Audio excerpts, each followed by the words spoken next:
আসসালামু আপনি আপনার বয়স কত? 50, 40, 30, 60, 70? যাই হোক, আপনি কতদিন বাঁচতে চান? 100 বছর? হ্যাঁ, পৃথিবীর কয়েকটা জায়গা আছে যেখানকার মানুষ 100 বছর বাঁচে। তারা জিমে যায় না, তারা প্রতিদিন খুব বেশি স্বাস্থ্য সচেতন নয়, তারপরেও তারা 100 বছর বাঁচে।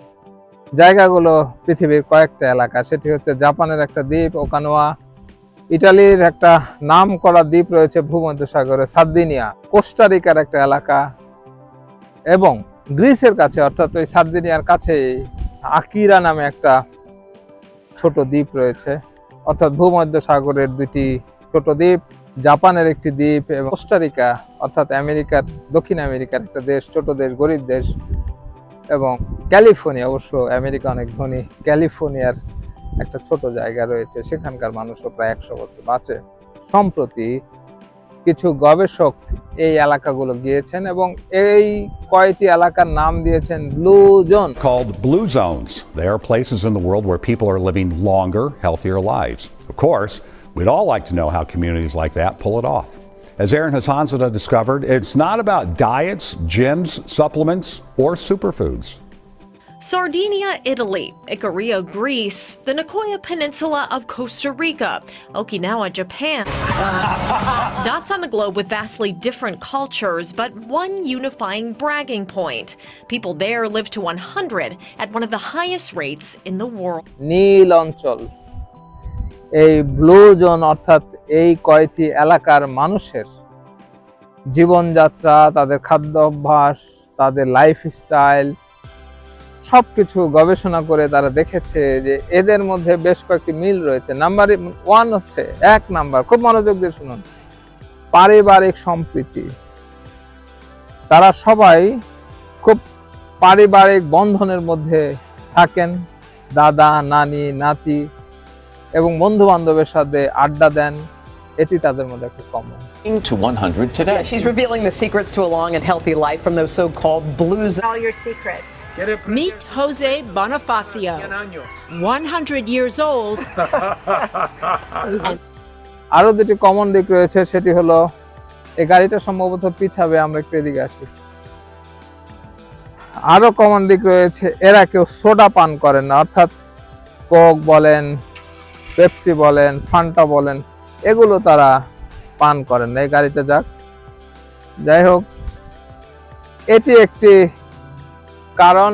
আরেকটি মিল রয়েছে, সেটি হচ্ছে এরা কার্বোহাইড্রেট কম খান, বিন অর্থাৎ বিভিন্ন বিচি এগুলো খান, বেশি খান, এবং প্ল্যান্ট বেসড ফুড অর্থাৎ উদ্ভিদ থেকে যে খাবারগুলো আসেন সেটি তারা প্রচুর খাওয়া দাওয়া করেন। অর্থাৎ তাদের খাদ্য তালিকার মধ্যে আছে ভেজিটেবল, ভেজি, এবং মিটের পরিমাণ খুব কম। মেডিটেরিয়ান অঞ্চলের লোকজন অবশ্য কিছু রেড ওয়াইন খান, কিন্তু এই মদ্যপান যে সারা বিশ্বে স্বাস্থ্যের জন্য ক্ষতিকর এটি কিন্তু সার্বজনীন। কিন্তু কিছু কিছু মানুষ বলেছেন যে তারা রেড ওয়াইন খান, তারা কোনো প্রসেস ফুড খান না। সবচাইতে গুরুত্বপূর্ণ হচ্ছে, যদি কেউ বেশি দিন বাঁচতে চায়, প্রতিদিন আউটডোর অ্যাক্টিভিটিস করতে হবে। এই এলাকাগুলো কিন্তু প্রতিদিন আউটডোর অ্যাক্টিভিটিস করার মতন এলাকা, অর্থাৎ একদম উত্তর মেরু না, একদম দক্ষিণ মেরু না, অর্থাৎ ঠান্ডা সেখানে কম, মডারেট একটা ওয়েদার।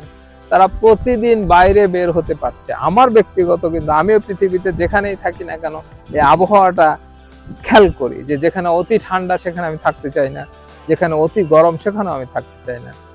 ওয়েদারটা একটা গুরুত্বপূর্ণ কারণ হচ্ছে, ওয়েদার যদি ভালো হয় অর্থাৎ আবহাওয়া যদি ভালো হয়, আপনার ইচ্ছা করবে আপনি প্রতিদিন আউটডোরে যান। এরা সবাই কৃষির সাথে জড়িত। I have always worked, always, because I like to work. First I was a peasant, then I bought a truck, I carried stones and wood.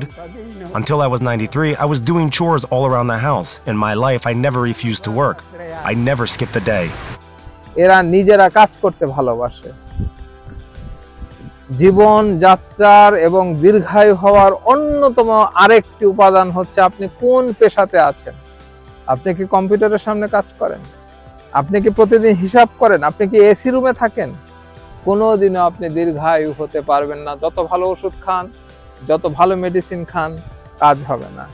Lifestyle হচ্ছে গুরুত্বপূর্ণ। আপনাকে প্রতিদিন শারীরিকভাবে ক্যালোরি ক্ষয় করতে হবে। আপনাকে বাইরে যেতে হবে, আপনাকে আউটডোরে যেতেই হবে। আপনি যদি না যেতে পারেন, আপনাকে জিমে যেতে হবে। আর যদি তাও না পারেন, আপনার বাড়ির মধ্যে কাজ করতে হবে, ঘোরাফেরা করতে হবে, অ্যাক্টিভ থাকতে হবে। আরেকটি জিনিস, মানসিক যন্ত্রণা নেওয়া যাবে না। এই সমস্ত এলাকার মধ্যে দেখা গেছে এরা এতটাই ফ্যামিলি বেস, কোনো রকমের স্ট্রেস এরা নেয় না, অবশ্য নিতে হয় না। কারণ হচ্ছে এরা গ্রামের মানুষ। সার্দিনিয়ার যে এলাকাটি, সেটি পাহাড়ি এলাকা। তাদের বাড়ি ভাড়ার ঝামেলা নেই, তাদের এরকম জটিল জীবন নাই, তাদেরকে অত মেন্টালি অত টর্চার থাকতে হয় না। অর্থাৎ তাদের জীবনযাত্রায় একটা শান্তি রয়েছে, অর্থনৈতিক নিরাপত্তা রয়েছে। এরা কোনোদিনও রিটায়ার্ড কি জিনিস সেটা জানে না। প্রতিদিনই তারা কাজ করে, প্রতিদিনই তারা বের হয়, প্রতিদিনই তারা পরিশ্রম করে। এই যে আধুনিক বিজ্ঞানীদের গবেষণা বাদ দেন, আমাদের দেশের কথায় আসি। আমাদের আগের জেনারেশন, অর্থাৎ আমাদের নানা দাদারা কিন্তু 100 বছর বেঁচে গিয়েছেন। ওই সময় বড় বড় দুর্ভিক্ষ হতো, মহামারী হতো, কলেরা হতো, কিন্তু যারা বেঁচে যেত তারা কিন্তু অনেক দিন লাস্টিং করতো। 100 বছর, 105 বছর তারা বেঁচে যেত। কারণ হচ্ছে তারা হেঁটে বাজারে যেত, হাটে যেত, স্কুলে যেত 5 মাইল হেঁটে। তাদের এই কারণে তারা দীর্ঘায়ু হয়েছে। একটা জিনিস, আপনাকে শারীরিকভাবে পরিশ্রম করতেই হবে। আপনাকে মোটা হওয়া যাবে না, আপনাকে শারীরিকভাবে প্রতিদিন আপনাকে কোনো না কোনো অ্যাক্টিভিটিজের সাথে থাকতে হবে এবং মেন্টাল স্ট্রেস নেওয়া যাবে না। আরেকটি জিনিস, screen time, television, computer, mobile, এগুলো আপনাকে বেশি দিন বাঁচতে দিবে না। এই এলাকার মানুষগুলো কিন্তু অতটা অগ্রসর নয়, এরা কিন্তু ডিভাইস নির্ভর জীবনযাত্রা পালন করে না। এটি খেয়াল করতে হবে। আজকে এই কথাগুলো বলছি এই জন্য, আমরা প্রবাসী বাঙালিরা এই কারণে কিছু খেলাধুলা বেছে নিয়েছি। আমরা বাঙালিদের মধ্যে, নিজেদের মধ্যে এই যে মেন্টাল স্ট্রেস বলেন এবং শারীরিক যে চর্চা করা, তার জন্য আমরা বিভিন্ন অ্যাক্টিভিটিস করি। এখানে টেনিসে প্যারিস সিটিতে, এখানে আমরা প্রতিদিনই প্রায় আসি এবং আমরা খেলাধুলা করি ইচ্ছে করেই, যাতে আমাদের মধ্যে ভালো একটা সময় কাটে। আমরা এই ডিভাইসের উপরে, খবরের উপরে, দেশে কি হলো হলো না তার উপরে নির্ভরশীল থাকতে চাই না। আজকে ভালো একটা সময় আপনাদের সাথে কথা বলছি। ভেতরে আমরা আমাদের ক্লাব থেকে, এই যে আমরা যে ক্লাবটা আমরা করেছি, মরিনো ভ্যালি স্পোর্টস ক্লাব, এটা থেকে আমরা কি করি, মাঝে মধ্যে অনুষ্ঠান করি। আমাদের মধ্যে একটা সোশ্যাল ইন্টারাকশন হয়, আমাদের মধ্যে একটা যোগাযোগ হয় এবং শারীরিক মানসিক একটা ক্যালোরি ক্ষয় হয়, যার ফলে আমরা যে খাচ্ছি দাচ্ছি সেগুলো হজম হচ্ছে। ভেতরে আমরা কি করেছি, আজকে বড় ধরনের কোনো শারীরিক প্র্যাকটিস আমরা করছি না, কোনো খেলা করছি না, কিন্তু আমরা ব্যাডমিন্টন কিছুদিন আগে আয়োজন করেছি। এখন আমরা আয়োজন করেছি ক্যারাম খেলা। ক্যারাম খেলা এই জন্য আয়োজন করেছি যে এটা বাংলাদেশের একটা ঐতিহ্য এবং বাংলাদেশের যারা সাধারণ মানুষ এই খেলার সাথে পরিচিত, আপনাদের চলেন নিয়ে যাই এলাকায়।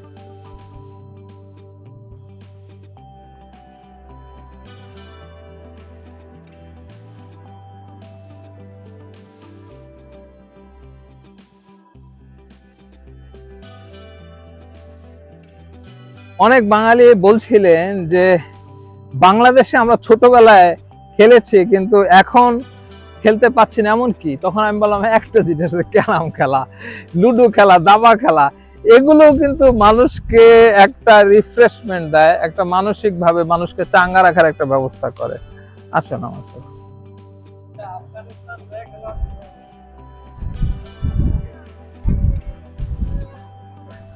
এখন এই সময় বিশ্বকাপ খেলা চলছে, বিভিন্ন মানুষ টেলিভিশনের প্রতি আসক্ত হয়ে গেছে, কিন্তু আমরা চিন্তা করলাম না বাবা, তোমরা বিশ্বকাপ খেলো ঠিক আছে, আমরা সোশ্যাল ইন্টারাকশন করে আমরা আমাদের মতন সময় কাটাবো। আসেন।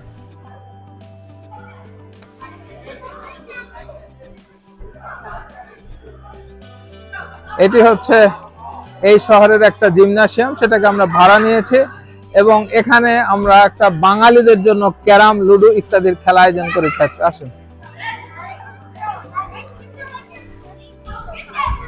লিলি, আমি এই লিলিটাকে নিয়ে আসছি।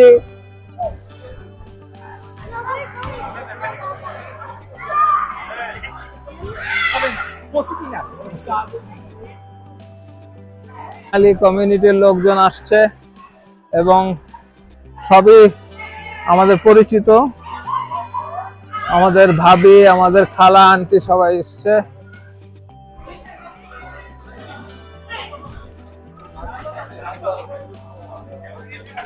এবং এখানে ক্যারাম খেলা হচ্ছে, সবাই কিন্তু বাঙালি।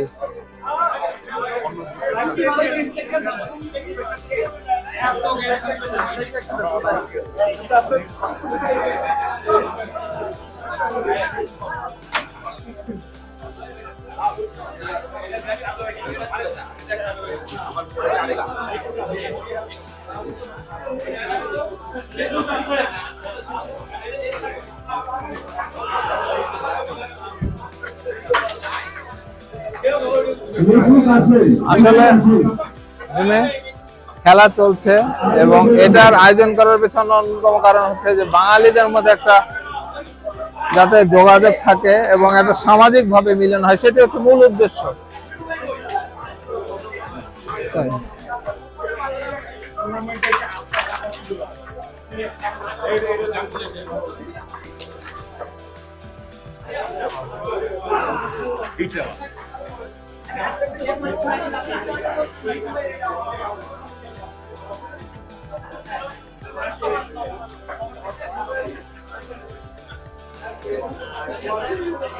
কিছু হালকা খাবারের ব্যবস্থা আছে।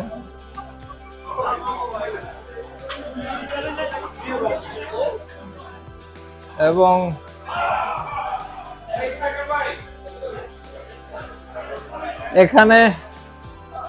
এখানে আমরা ব্যবস্থা করেছি, কেউ যদি চা খেতে চায় সমস্ত ব্যবস্থা আমরা রেখেছি, অর্থাৎ কেউ এসে যাতে বোর না ফিল করে, এটি আমাদের মূল উদ্দেশ্য।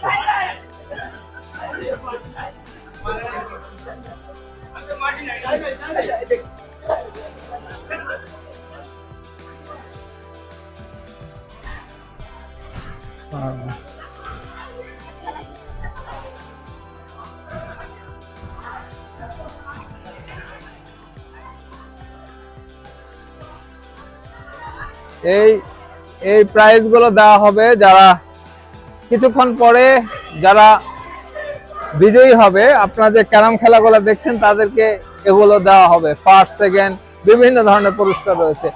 মজার ব্যাপার হচ্ছে এগুলো কিন্তু বাংলাদেশ থেকে আমরা তৈরি করে নিয়ে আসছি, প্রত্যেকটা পুরস্কার। এগুলো আনতে আমাদের অনেক খরচ হয়েছে। আচ্ছা, হ্যাঁ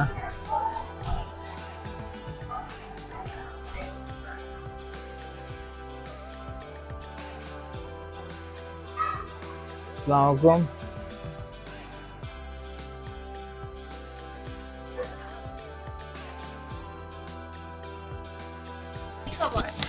তুমি তো ঠিক মতো কোনো কাজই করতেছো না। দাও।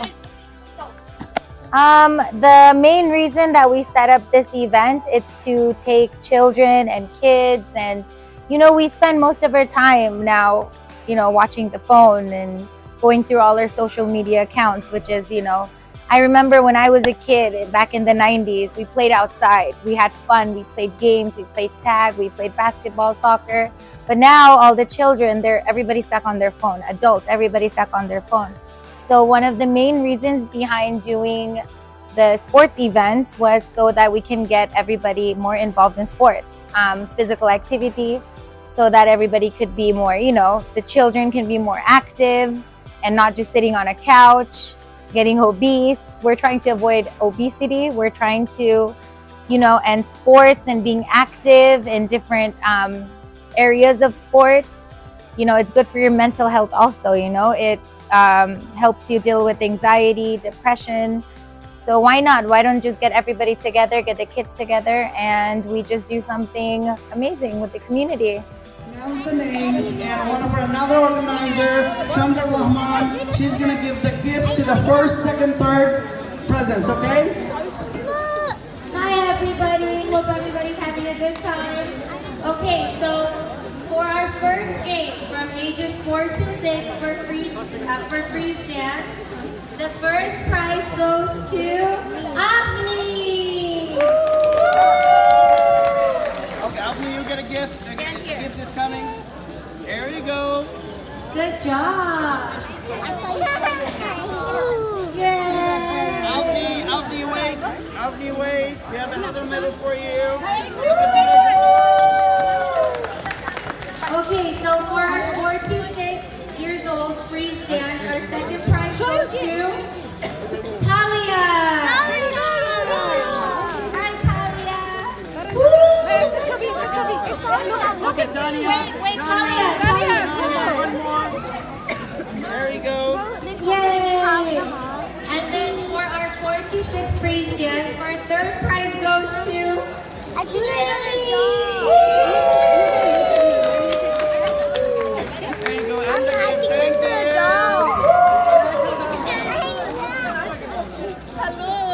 Okay, so for our next age group is 7 to 9.